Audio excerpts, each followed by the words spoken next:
Hello everyone, welcome to my channel learn chemistry with Varsha. हम anomalous behaviour of halogen पढ़ रहे थे, जिसमें लेक्चर 1 हम पढ़ चुके थे। आज हम लेक्चर 2 पढ़ेंगे। लेक्चर 2 में हम क्या पढ़ेंगे? Aromatic nucleophilic substitution reaction. ठीक है, मतलब हम इसमें कंप्लीट रिएक्शन नहीं पढ़ेंगे, हम सिर्फ एनॉमलस बिहेवियर ऑफ हेलोजन पढ़ेंगे। ठीक है, फर्स्ट वाला जो था aromatic aromatic electrophilic substitution reaction, वो हम ऑलरेडी पढ़ चुके हैं। आज हम ये स्टार्ट करने वाले हैं। ठीक है, तो स्लाइड चेंज करते हैं। Anomalous behaviour of halogen, lecture number 2, aromatic nucleophilic substitution reaction of benzyl halides और हेलोबेंजीन। ठीक है, benzyl halide gives ArSN2 reaction. ठीक है, AR stands for aromatic. Aromatic किस लिए बोला है यहाँ पे? क्योंकि बेंजीन रिंग है और बेंजीन जो होता है वो एरोमेटिक होता है। ठीक है, S stands for substitution, N stands for nucleophilic, 2 stands for bimolecular। Okay, तो और हम इसको क्या कह सकते हैं? इप्सो सब्स्टिट्यूशन या फिर addition elimination reaction. Ipso substitution किस लिए कहते हैं? क्योंकि यहाँ पे इप्सो पे अटैक होता है। ठीक है, और एडिशन एलिमिनेशन किस लिए कहते हैं? क्योंकि पहले न्यूक्लियोफाइल का अटैक होता है और फिर लिविंग ग्रुप लीव करता है, मतलब एलिमिनेट होता है। ठीक है, अब एक्सप्लेनेशन देखते हैं इसकी। सबसे पहले हम क्या ले रहे हैं? इलेक्ट्रोफाइल मतलब बेंजाइल हैलाइड। इस पे न्यूक्लियोफाइल जो है वो इप्सो अटैक करेगा। ये स्लो स्टेप होता है और रेट डिटरमाइनिंग स्टेप होता है। रेट डिटरमाइनिंग स्टेप मतलब कि ये यहाँ पे 2 सबस्ट्रेट काम आ रहे हैं, तो इसका मतलब ये सेकेंड ऑर्डर काइनेटिक्स को फॉलो करेगा। तो मतलब ये रेट को डिटरमाइन करने वाला स्टेप होता है और स्लो स्टेप होता है। ठीक है, रेट डिटरमाइनिंग स्टेप जो होता है वो ऑलवेज स्लो स्टेप होता है। ठीक है, उसमें यहाँ पे न्यूक्लियोफाइल ऐड हो जाएगा। ठीक है, और सेकंड स्टेप जो है उसमें न्यूक्लियोफाइल क्या हो जाएगा?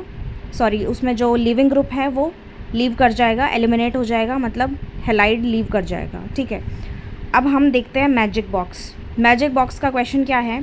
Y ipso attack takes place. यहाँ पे इप्सो अटैक ही क्यों हुआ? यहाँ पे ऑर्थो अटैक भी हो सकता था, मेटा भी हो सकता था, पैरा भी हो सकता था, लेकिन यहाँ पे इप्सो अटैक ही क्यों हुआ?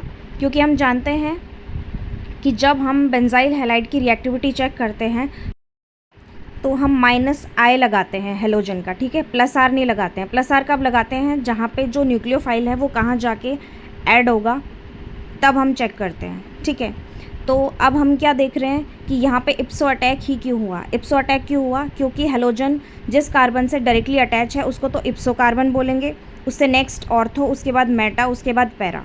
ठीक है, तो इसका मतलब सबसे ज़्यादा हेलोजन जो है इलेक्ट्रॉन किससे अट्रैक्ट करेगा, खींचेगा किससे? सबसे ज़्यादा इप्सो वाले कार्बन से। उससे कम फिर किससे खींचेगा? ऑर्थो से, फिर मेटा से, और उसके बाद लास्ट में सबसे लास्ट में क्या होगा? पैरा से। तो इस अकॉर्डिंग हेलोजन जो है उसको उसके ऊपर डेल नेगेटिव चार्ज आएगा।